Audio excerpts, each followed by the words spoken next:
வணக்கம் இந்தியா.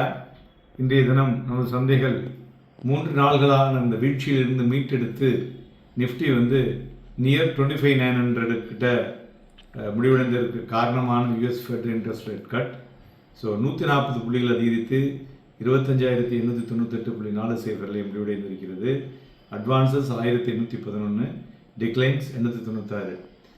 மக்களே, நாம் 2 நாட்களாக உங்களுக்கு சொன்ன ஒரே ஒரு மந்திரம் தான். என்ன? Buy on rumour, sell on results. அதில் என்ன ஆச்சு? ரூமரில் அடிச்சுக்கிட்டே இருந்தாங்க. இன்ட்ரெஸ்ட் ரேட் கட்டு வந்த உடனே மார்க்கெட் ஏற ஆரம்பிச்சது. இதுதான் விஷயம். இதை மாதிரி சொல்லும் பொழுது கரெக்டாக அதை கேட்ச் பண்ணிங்கன்னா உங்களால் பணம் பண்ண முடியும். ஈவன் நிறைய லார்ஜ் கேப் ஸ்டாக்ஸ்லாம் 2 நாளில் 15% கொடுத்துருக்குங்க. பணம் இருந்தால் பணம் பண்ணலாம்.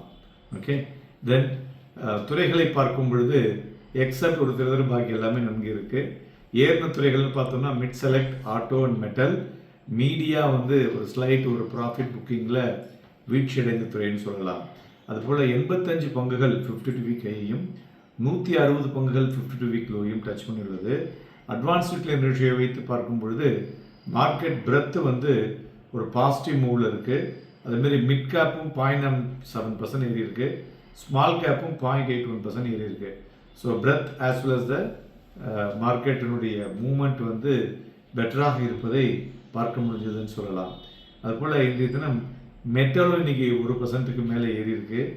மெயினாக due to weaker US dollar, அந்த மாதிரி commodities more attractive for other currency ஹோல்டர்ஸ்க்கு இருக்கிறதுனால அதில் ஒரு மொமெண்டத்தை பார்க்க முடிஞ்சதுன்னு சொல்லலாம்.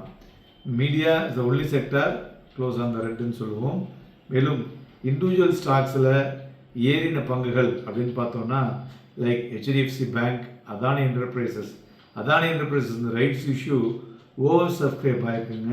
உடனே அது எகிற ஆரம்பிச்சிருச்சு. Then Eternal, then Jio finance, Tata steel and Kotak bank இவையெல்லாம் ஏறிய பங்குகள். இறங்கினதில் Asian paints, Bharti Airtel, Axis bank, Bajaj finance, SBI life இவையெல்லாம் இன்றைய தினம் இறங்கிய பங்குகள் என்று சொல்லலாம். மேலும் ஈக்விட்டி மியூச்சுவல் ஃபண்ட் இன்ஃப்ளோ பார்த்தோம்னா கிட்டத்தட்ட 21% அதிகரித்துள்ளது. மந்த் ஆன் மந்தில் 29,911 கோடி ரூபாய், 29,911 crores நவம்பரில் உள்ள பணம் வந்திருக்கு. பட் இருந்தாலும் இயர் ஆன் இயர் 17% டவுனுங்க. மெயினாக இந்த ஃப்ளெக்ஸி கேப்பில் நல்ல ஒரு இன்ஃப்ளோ வந்திருக்கு, 8,135 crores, followed by large, mid and small cap. எங்கே இந்த ஓட்டை விழுந்தது அப்படின்னு பார்த்தீங்கன்னா டெட் ஃபண்ட்ஸ்லேருந்து நிறைய பணத்தை எடுத்திருக்காங்க. 25,692 கோடி ரூபாய் எடுத்திருக்காங்க.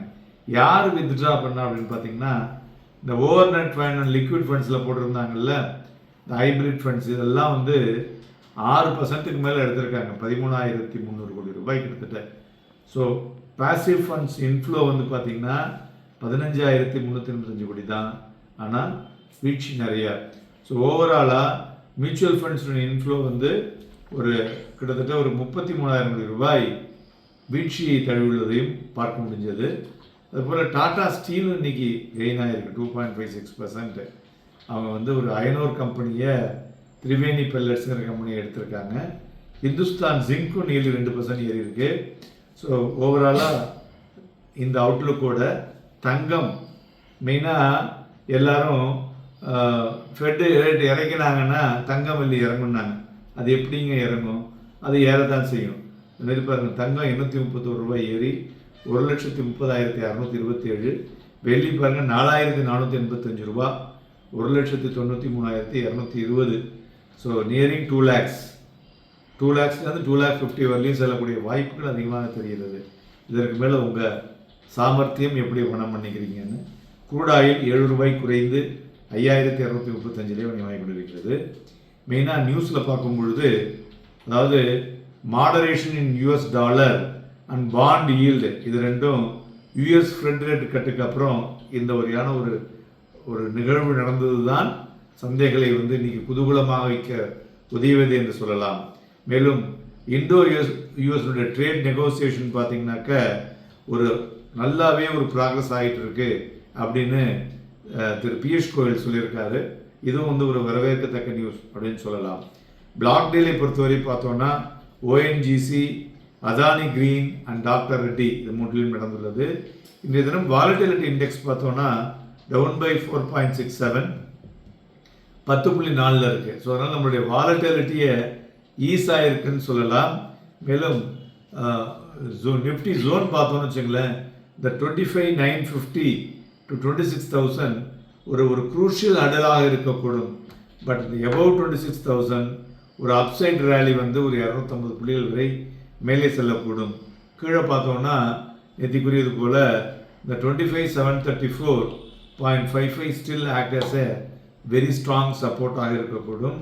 ஸோ அப் ட்ரெண்ட் ஃபார்மேஷன் அது பார்த்திங்கன்னா இன்றைய தினம் ஒரு இன்டாக்டாக நிஃப்டியில் வந்துள்ளது. மேலும் Nifty future below average, bank Nifty ஃபியூச்சரும் பிலோ ஆவரேஜ் தான். பட் இன்றைக்கி வந்து பார்த்திங்கனாலும் இந்த ஹை லோ வாலட்டிலிட்டி நன்கு இருந்தது என்று சொல்லலாம். நாளைய தினம் நமது சந்தைகளில் வாங்கி விற்பதற்கும் விற்று வாங்குவதற்கும் ஏதுவாக இருக்கக்கூடும். Happy and profitable day.